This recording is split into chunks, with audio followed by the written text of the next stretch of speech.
All right, I'm currently on the phone with Atrophy. He's another musician that reached out about the current interview session. So I'm going to go ahead and give him the chance to introduce him. Yo, I appreciate you doing the interview with me, man. Yeah, I'm actually excited to be on here, dude, and I appreciate the time. I'm ready to get things rolling, dude. I'm Bishop. I go by Atrophy. I'm currently in West Virginia right now. All right, sounds good. Well, let's get into some details about how everything came about. Tell me when music first came into your life and you identified it as something that was going to have a larger role and impact in your life. Oh, dude. So at a really young age, I was like around 5, and it's kind of crazy. I discovered VHS tapes that were it was actually Megadeth. It was Foreclosure of a Dream, and it was Iron Maiden, From Here to Eternity, and it was sitting quite literally on top of a porn magazine underneath my dad's bed. So like the same day I discovered these things and was sneaking into the VHS, I watched the music video go to hell. And it was so tormenting, but it was so identifiable, man, for me that I knew that I wanted to do music because I could incorporate things that were negative and kind of like evolve them into like a normality. Like even at a young age, I remember kind of like dissecting it that way, where it was like, dude, I'm going to do something like impactful, dude. I'm going to do this. Sure. So, how did you kind of begin that journey once you kind of realized that that was an ambition of yours? Did you start learning an instrument or working with other musicians? And how old were you when you began that? Um, well, I started actually like really seriously pursuing it. I was like 13, and because I mentioned I was quite ritualistically like abused in a broken home, dude, and I had the feeling that the expression that I was going to be able to project from myself of you know um, struggling with knowing that it's okay to not be okay. Um, I formed a band with a couple of guys in school. I went with Julian Moyer. He was a kick-ass bassist.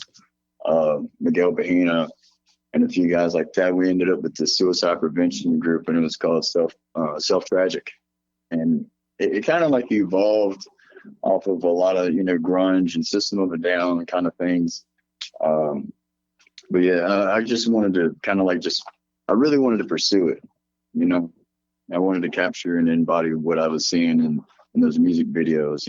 Sure. So, that kind of points out how you kind of got involved with like bands and stuff and working with other musicians at a teenage age. Tell me kind of how that progressed into more of your adult years. Did that band last, or did eventually you have to find a new lineup, or did you start making content on your own? How did that work out for you? So around 13, man, I'd honestly had been away from my parents for like a good while, and at this point in time, it was a traumatic experience that happened. And being as a band, it's hard enough to line up to people's schedule, let alone 4 or 5, and everybody's this is a big emo era. So we had Hawthorne Heights and shit blaring, but we're trying to be metal metal suicide preventionist, but still cutting on ourselves and stuff like that. It was not really progressing to be anything that was positive. So I started moving away from that. And I remember this guy C4, his name is William Combs, and Reggie Hammock. I still stay in contact with Reggie Hammock. They really took me under their wing to give me a sense of safety. And I wanted to actually rap, dude. I got away from doing so much of the emo and dwelling in self-loathing that I picked up and was like, dude, I can showcase a little bit more here and have this versatility and play an instrumental on stage. He was doing that, you know. I think honestly, the only time that we really knew anybody that was doing that was like Body Count, stuff like that. Yeah, had Public Enemy and stuff. They did that with Anthrax, Bring the Noise, but I always loved the showcase vocal ability, man. Like Ronnie James Dio, crazy range, dude. So I like to write lyrics and stuff that are very deep and have meaning to them. So it kind of like picked up from there. I think it realistically like opened up my mind that, hey, if I'm working by myself, I can make my hours, I can make my substance, and have a goal behind each one of my songs, dude. So I very seldom drop a whole lot at one time because I criticized myself for a long time, you know. So I think I evolved more in that sense, man. So yeah, I think that's really how it took off from there, man. 13, I hit the ground running, dude. You know, So tell me about how that has kind of put the project together. You a lot of it seems very personally focused about what you've been through and the types of messages that you want to send out. So it sounds like right. the project itself is something that you're committed to personally. Are you able to bring in people that you're able to find have that same commitment to your project? Yeah, and of course, you know, that's been a struggle, but a lot of times, man, I don't think as artists, you know, we really realize how much the music has an influence on your mental health. And it's been a lot easier actually for me to use that as a lane to connect with people I would have never thought of, like KRS-One. I got to do a cipher with KRS-One at the Dynacon building in Greensboro. I think I was like 15 or 16 at the time. Got to open up for Mystical, Juvenile, and Roscoe Dash when I was younger. Ended up hanging out with John Sykes' son. You know, that's a guitarist from, you know, Thin Lizzy, and I think Great White. Don't quote me on that one, but you know, um, Tommy Black. I got to play at the Whiskey Go Go. You know, being able to have these lanes and develop, you know, personal and professional relationships with them, and develop ideas even at the Whiskey, in the Viper Room. You know, we just did that earlier last year. I got to do a show with Little Xan. You know, he was well known for, you know, the antics of, you know, fucking up, being on drugs and doing shit like that. And I was the same way.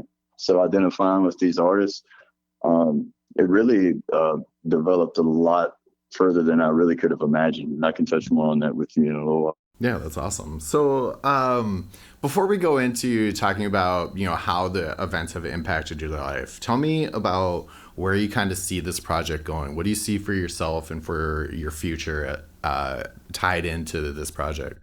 Well, because I want to be authentic with the audience, and it doesn't always make the audience. Not everybody in the audience is going to be fans, right? I think everybody can admit, you know, as an artist, not everybody loves their stuff. So accepted. But to remain with that in mind, to commit to just projecting what I want to share with somebody. I'm not always speaking about, you know, being clean and stuff like that, and it's just a part of my journey. I just touch on that because I want that known as that's where my value is. You know, I'm highly confident in seeing where I'm headed with this, utilizing it for a more stable platform of providing support to people that are unaware of resources that are available to them.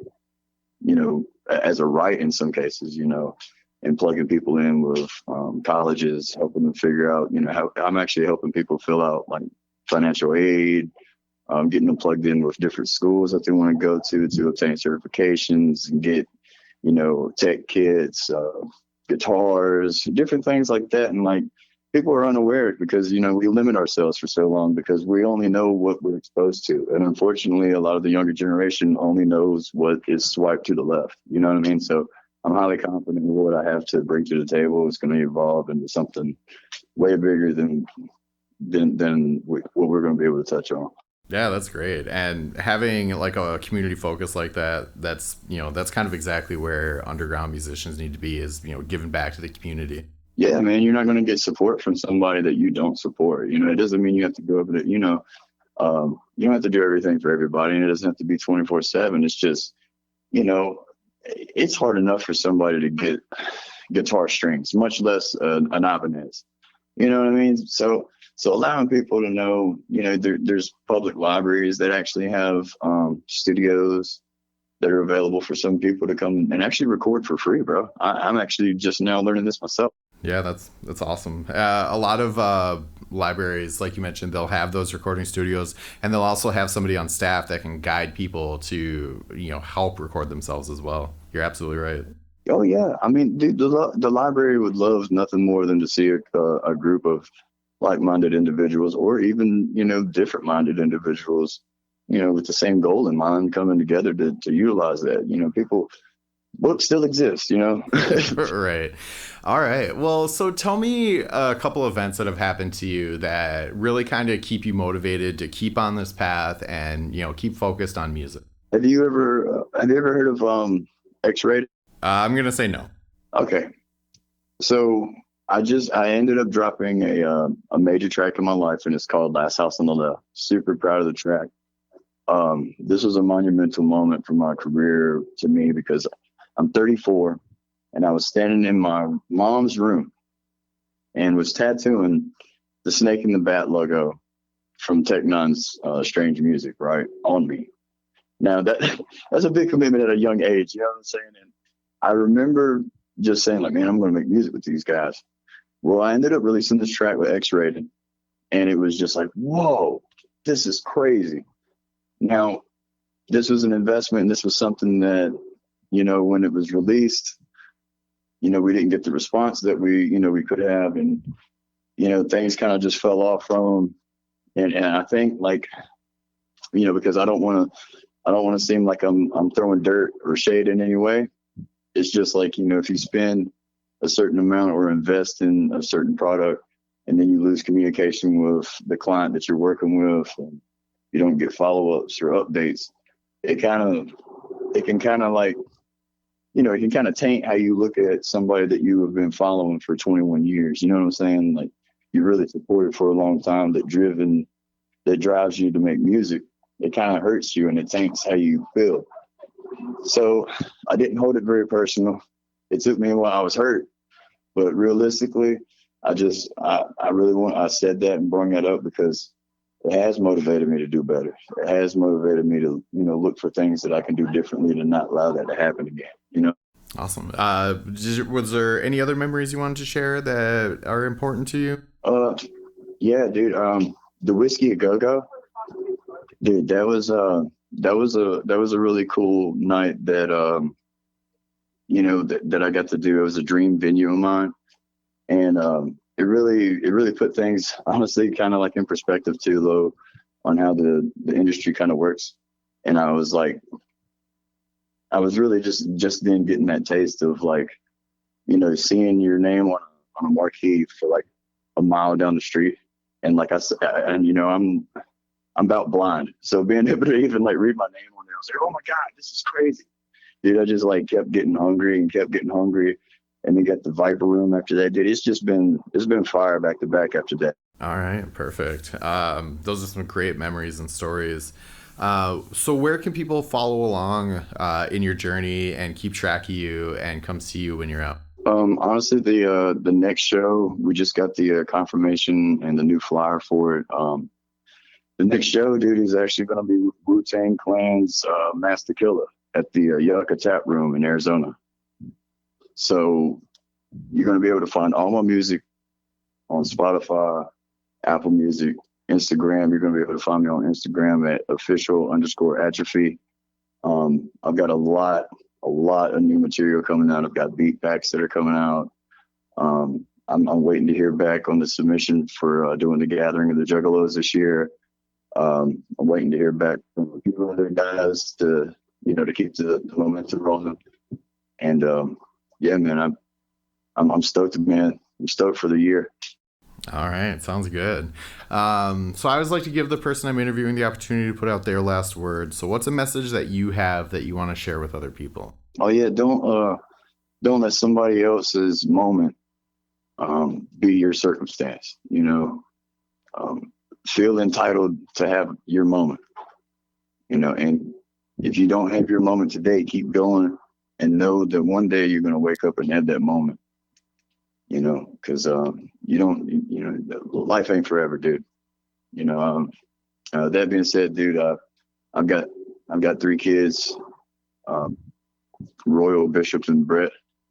I love and miss them. So the music that I'm doing and the shows that we put together, the support that we get back goes into rebuilding things that we lost in Asheville during the hurricane and the floods.